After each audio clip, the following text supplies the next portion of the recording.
Olá, sejam muito bem-vindos. Para quem está na jornada dos concursos públicos, saber analisar um texto é, sem dúvida, um diferencial. E hoje, a nossa missão aqui é desvendar de vez os três tipos de discurso narrativo. Vamos fazer isso de um jeito bem claro, bem direto, para que ninguém mais perca uma questão por causa desse assunto. Olha só o nosso roteiro. A gente vai começar entendendo o que são as vozes da narração, depois passamos por cada tipo de discurso, um por um. Aí, vamos focar na parte prática, na técnica de transformação, que é o que mais aparece em prova, viu? E para fechar com chave de ouro, um resumão para ninguém esquecer. Vamos nessa? Bom, vamos mergulhar de cabeça nisso. Como a gente pode ver aqui nesse esquema, toda a narrativa se apoia nessas três estruturas: o discurso direto, o indireto e o indireto livre. O pulo do gato é entender como a voz do personagem e a do narrador aparecem em cada uma delas. Dominar isso é a chave para interpretar qualquer texto de prova sem medo. Antes de mais nada, precisamos alinhar um conceito que é a base de tudo. O que, afinal, é discurso? E por que ele é tão importante na hora de construir um texto? Pensa comigo. Discurso é basicamente o jeito como a gente organiza as palavras para passar uma ideia. E o mais interessante é que, mesmo num texto que se diz super objetivo, sempre vai ter ali um toque de quem escreveu, uma marquinha pessoal. É essa marca que a gente vai aprender a farejar nas vozes da narração.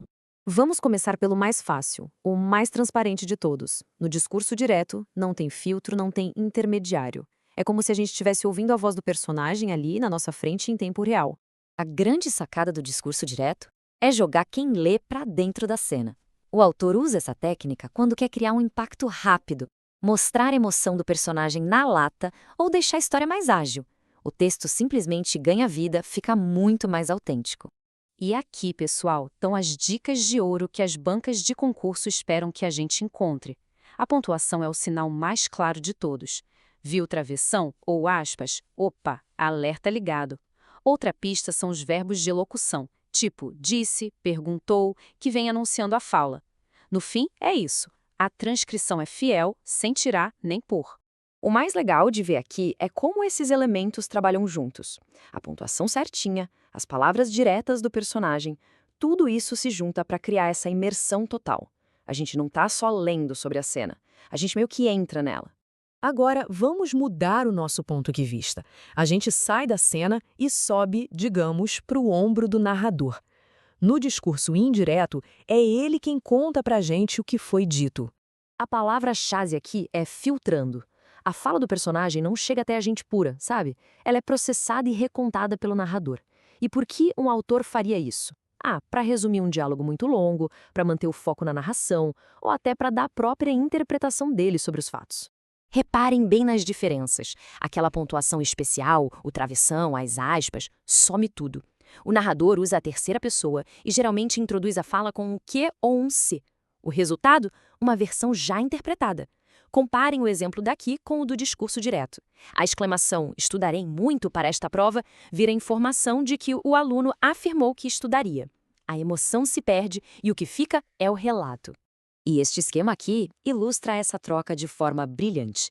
De um lado, o narrador ganha mais liberdade, mais controle sobre o ritmo e o foco da história. Do outro, quem lê perde aquele acesso direto, sem filtros, à voz e à emoção original do personagem.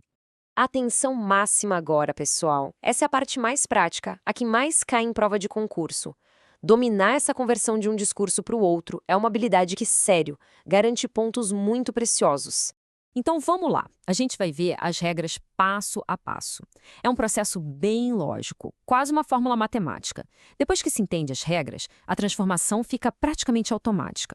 A primeira regra é sobre a mudança de perspectiva. É bem simples. Se no discurso direto o personagem fala eu ou meu, no indireto o narrador vai contar como ele ou seu.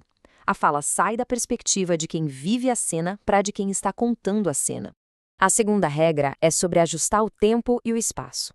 Pensem bem, o narrador está contando algo que já passou. Então o hoje que o personagem disse vira naquele dia na voz do narrador. O aqui vira ali.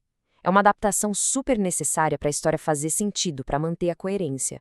E a terceira regra, talvez a mais chatinha, mais crucial: o recuo dos tempos verbais. É como dar um passo para trás na linha do tempo. O que era presente na fala original vai para o pretérito imperfeito.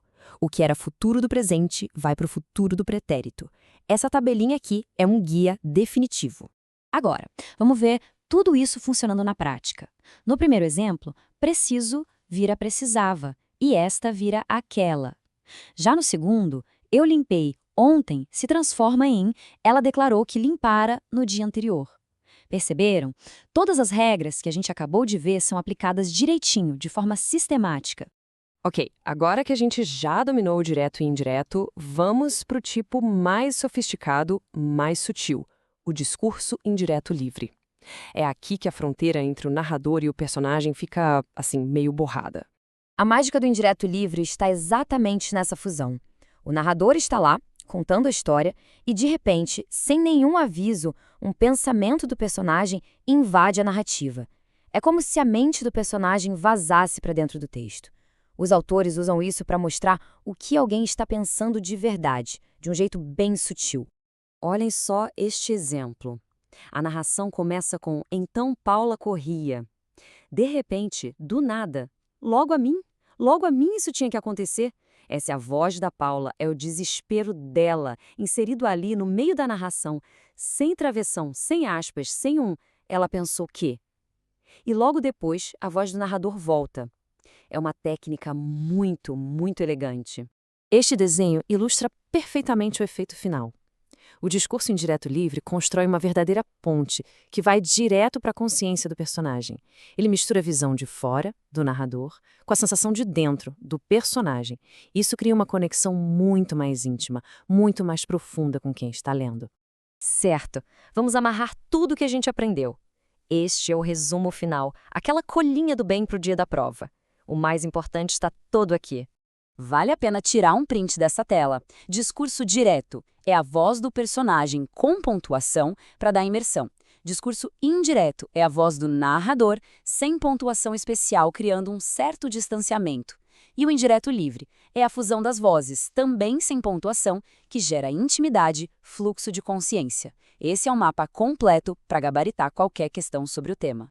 E para a gente fechar, uma reflexão. Agora que entendemos como cada tipo de discurso funciona e o efeito que ele causa, fica a pergunta no ar. Qual voz tem mais poder para mudar uma história? A voz autêntica e imediata do personagem ou a voz controladora e que tudo vê do narrador? Fica aí a provocação. Bons estudos e até a próxima!